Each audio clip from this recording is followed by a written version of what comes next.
Slow cooker sweet Hawaiian teriyaki meatballs recipe. This sweet Hawaiian teriyaki meatballs recipe is really more of an appetizer recipe, but it can also easily be served as a lunch or dinnertime meal with a simple side of rice and veggies. Before we get started, if you'd like to find +100 recipes, click the link in my description below. So let's start.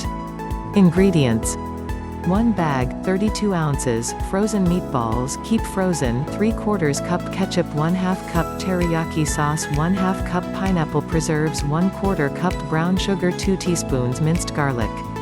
Directions: place frozen meatballs in a slow cooker.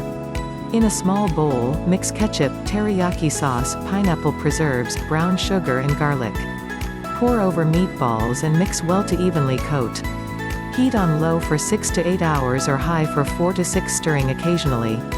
Slow cooker sweet Hawaiian teriyaki meatballs recipe. This slow cooker sweet Hawaiian teriyaki meatballs recipe makes 64 meatballs. If you enjoyed this recipe, please subscribe to our channel and like the video.